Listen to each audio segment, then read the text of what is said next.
I ain't got nothing. No Wi-Fi, no 3G. It's dead out here. Get back in the car.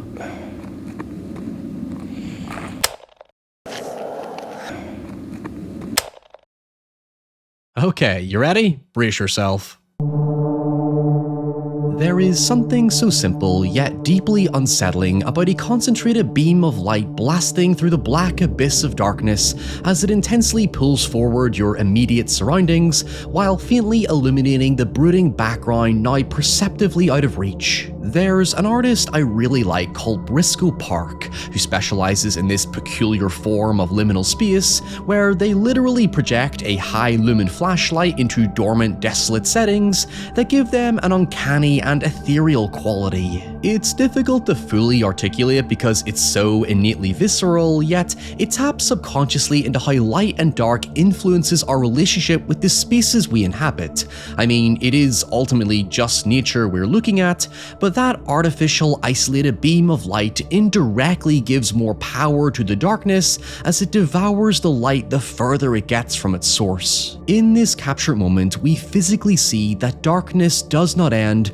but light, our symbolic safe space, does. It gives life to what we don't see staring back at us, like how as a kid you would hide under the bed sheets or close your eyes in fear of the big scary monster hiding under the bed or in the closet. By introducing light to where it does not naturally exist, or should I say superstitiously, is forbidden, it awakens that primordial discomfort of exposing yourself to some abstract manifestation of fear. While this is admittedly a tangent to hook you on the topic, it is a core component that I feel uniquely separates No Through Road from every other analog horror that followed. Published on YouTube in January 2009, No Through Road is a 9-minute found footage horror that tells the story of 4 teenagers travelling through the English countryside in the dead of a December night, where upon ignoring a dead-end sign leading to the mysterious Broomhall farm, find themselves caught in a time loop as sinister shenanigans ensue. The raw, unedited footage is bookended by the British intelligence service asking the public for information regarding the contents of the tape after the 4 teenagers were discovered dead in their car 10 miles outside Stevenage. It's essentially your classical internet hoax that in its early days was likely mistaken by some as genuine given its minimalistic verisimilitude and the fact that ARGs and analog horror had yet to become the ubiquitous mainstream market that it is today.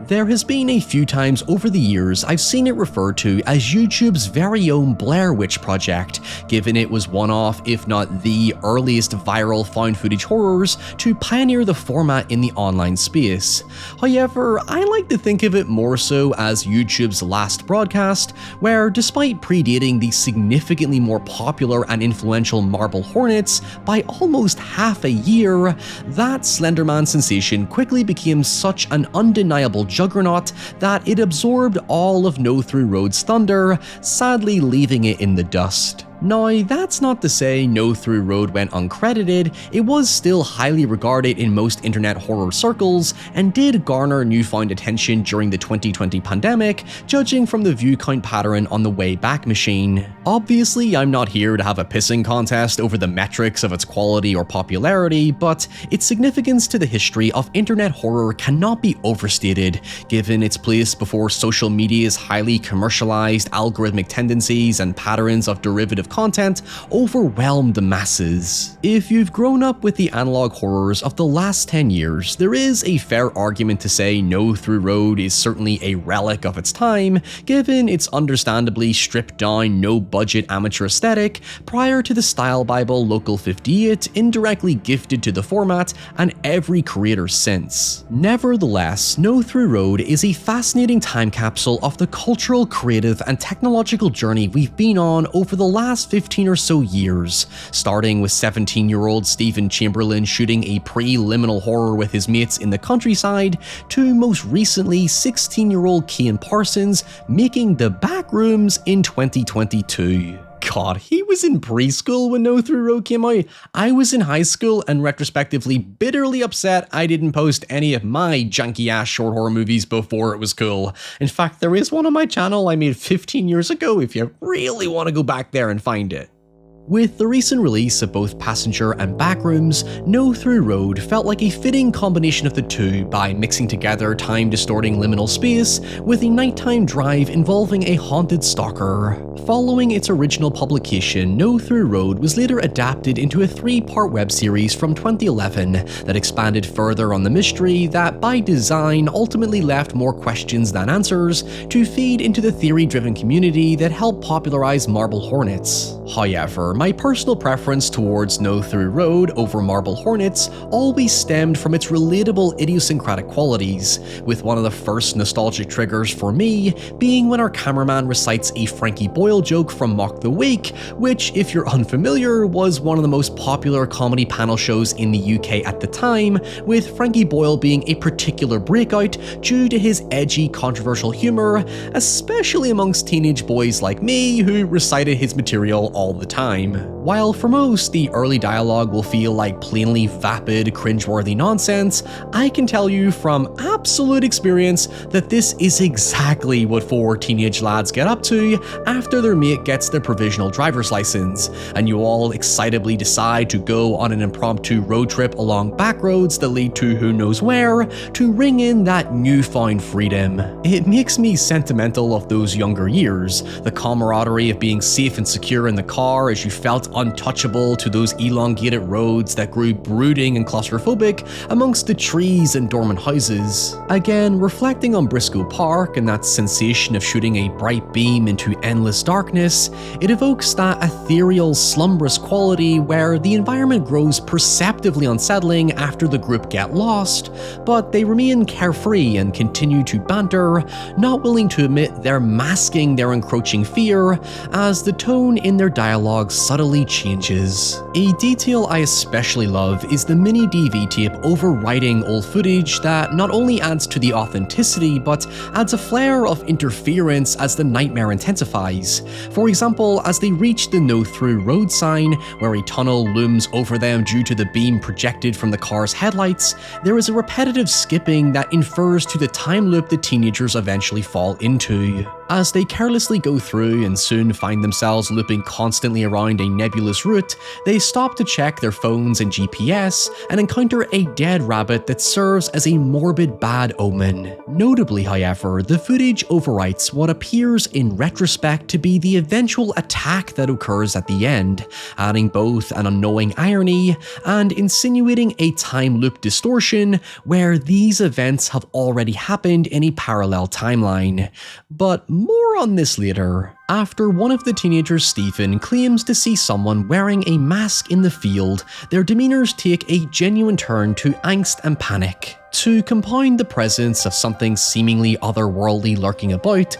the radio abruptly plays the eerie record music used in The Strangers, which I'll admit took me out of the moment because I DiCaprio pointed when I heard it, but it nevertheless adds to the escalating tension. Eventually, they do seem to find themselves on a new road where they even bypass another car, thus releasing all the anxiety with a sigh of relief, only for the moment to be halted by a cold, quiet pin drop when they find themselves back outside the No Through Road tunnel. Switching on the headlights, they bring to life their terror in the form of a masked figure who attacks them as screams, overwhelming decibels, and disorientating camera work intensifies the monster hiding in the closet of darkness. While this obnoxious found footage trapping to forced cell drama is typically a turnoff, I feel it really earns this crescendo as we see Stephen running down the road while pursued by the killer, who soon catches up with him and viciously batters him to death with the camera,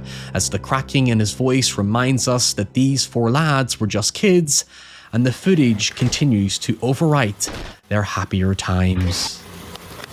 Again, it is an overall solid 9-minute found footage horror short that presents an interesting mystery, haunting payoff, and for me at least, has a time capsule nostalgic quality. But around 2.5 years later, came the absolute mindfuck. Part 2 describes the discovery of 2 further tapes procured by police that the uploader publishes, this time without consent, and hopes to release the second tape before they catch up with him, whatever that could mean. It's an engaging hook that conveys a sense of urgency, as the tape introduces us to James, the apparent sole survivor of the original murders, returning to pay his respects on the 3rd year anniversary. What's so immediately striking about it is the much more melancholic overtone, as James ruminates on his vague memories of flagging down a car and waking up in hospital, unsure what happened, and is now left traumatized and devastated with the lack of closure regarding his now deceased friends. It's a mature contrast to the original that basically sees the death of nostalgia, as the mood is more tender and subdued to reflect James's tragedy and the disillusionment he now feels about moving past something that has completely altered his life. However, some will have already noticed the contradiction in the setup, since the original states that all 4 teenagers were killed, so how did James survive? Well, if you remember what I said about the brief distortion in the original tape that shows the attack that is yet to happen, suggesting possible parallel timelines, the way I see it, this new chapter presents an alternative reality of events. The not-so-subtle giveaway is when, on the journey home, James recaps the Blink episode of Doctor Who, where the Doctor creates videos from an alternate timeline to help another character solve a paradox in the present. Now, I'll be frank with you, time travel is my storytelling kryptonite, but all you need to know is that the episode is about several different realities interconnecting, where the butterfly effect sees changes in one timeline reshape the events in another. Honestly, I was only in it for the creepy-ass weeping angels. Everything else turned my brain to mush. Anyway, James and his friend Dave soon find themselves trapped in the loop, which is visualized more proficiently through the glitching of the camera, with the payoff being 2 very decent peripheral scares involving the mass killer, one of which I actually missed the first time and was caught off guard when I rewinded after seeing the figure pass by the back of the car. However, the big twist is when Stephen, who we saw get brutalized at the end of the first tape, suddenly arrives claiming to have spent the last several hours running from the mass killer, when in fact it's actually been 3 years. This right here firmly establishes a multiverse time paradox, where differing timelines collide, contradict, and even contort existing events that I'm going to do my best to theorize on after part 3 shows heavily corrupted footage of the trio attempting to escape the mass killer, only to rightfully decide to ram the bastard with their car before seemingly glitching through the original tunnel and crashing into the darkness. I will admit, part 4 did lessen my interest somewhat, because while it does provide a unique and baffling conclusion to ponder over that mixes the time-looping slasher triangle with one of the endings to that obscure British-Australian sci-fi found footage series I watched as a kid called Jeopardy, that show is still an enigma to me 20 years later. It does fall into that ARG-style mystery sleuthing stuff that I am just personally not all that into, even if I respect its ingenuity. Basically, the trio find a secluded shed near the farm that contains ritualistic paraphernalia, symbols, 5 identical masks, and writing on the walls that suggests the killer has grown insane from the time vortex they themselves are also trapped in. They soon end up witnessing the violent events of the first tape's ending as a new loop seemingly begins, prompting James and Stephen to believe they can save their past selves, thus possibly explaining their survival in this current timeline. Although, for contrived reasons, because clearly these details were never intended to be designed beyond their original conception, Stephen decides to wear one of the masks found in the shed so his past self doesn't recognize him. Not that that would make any difference to how his past self will react to the madness that's already happening, but regardless, I kinda like what they're trying to do with it. I think the point of the 5 masks is to call attention to the number of people trapped in the loop, the 4 in the car, the killer on the road, and the cameraman Dave, who is literally told this has nothing to do with him. Per Dave, you're appreciated. That adds up to 6, insinuating with 5 masks that either Stephen, James, or Dave, he's not so useless after all, has inherited the role of the killer, and what's happening is a fusion of timelines that conflict and contradict, thus making this ordeal effectively endless. It calls back to the multiple timelines interacting in the Blink episode of Doctor Who. The first tape we see is the one where they all die, the second tape is a timeline where James survives that ends up coming into contact with a timeline where Stephen survives instead. The final tape then ends with Stephen confronting his past self, only to be disarmed and killed by his past self in self-defense. Thus, the Stephen we see die at the end of the first tape is actually the Stephen revealed at the end of the second tape. So to Pepe Sylvia this all together, by interfering with the loop, Stephen, and by extension James, who I think runs off to save his past self, it's never shown what he does, inadvertently triggers a butterfly effect that causes the different timelines to fuse together and torment them in perpetuity, thus shattering any possibility of a stable definitive timeline. So that leaves us with the big question, who the hell is the killer? Most people will likely say it's Stephen or James since we see them run off with the masks, but I think that's a red herring.